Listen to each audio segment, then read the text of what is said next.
Question को attempt कैसे करना है पहले आप देखिए। ये क्वेश्चन है जेईई एडवांस का सीक्वेंशियल सीरीज का। उसमें आपको एक सीरीज दे रखा है जो कि आपको ना एपी में दिख रहा है, ना जीपी में, ना एचपी में, और इसका सम निकालना है up to first n terms.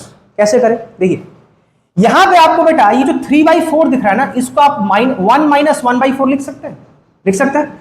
7/8 को आप लिख सकते हैं 1 - 1/8। 15/16 को लिख सकते हैं 1 - 1/16। उसी तरह से इस हाफ को आप लिख सकते हैं 1 - हाफ। ठीक है, जब सबको कर रहे हैं तो इसको भी कर देते हैं, प्लस n टर्म तक जाएगा।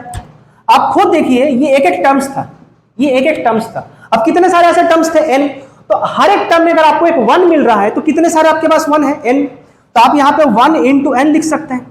और इस -1/2 -1/4 -1/8 -1/16 से अगर आप माइनस कॉमन निकाल लेते हो तो आपको मिलेगा हाफ 1/4 1/8 1/16 एंड सो ऑन। ध्यान से बात को देखिए बेटा, ये आपका जीपी है जिसमें आपका पहला टर्म हाफ है और r जो है वो भी आपका हाफ है, common ratio which is lesser than 1। इसका तो सम का फॉर्मूला हमें पता है, क्या होता है, a जो कि आपका हाफ है 1 - r जो कि ये है, इसके पावर में n अपॉन 1 - r, और यहां पे आपका आ गया n। ओके, अब आप इसको सॉल्व करेंगे तो ये आपको क्या मिलेगा, हाफ। अब हाफ और हाफ कट गया, इस ब्रैकेट को अगर आप ओपन कर देंगे तो आपको क्या मिलेगा, n - 1 प्लस 1/2 के पावर में n।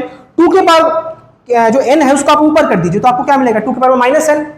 अब आप चेक करके देखिए कौन सा ऑप्शन सही है, +n - 1 2 के पावर में -n, मतलब ये वाला। अब ये मत बोलिएगा कि सर यहां पे तो कुछ अलग है, यहां पे तो कुछ अलग है, टर्म्स आगे पीछे हैं, आंसर एक ही है। ठीक है, चलिए इसको लिखिए।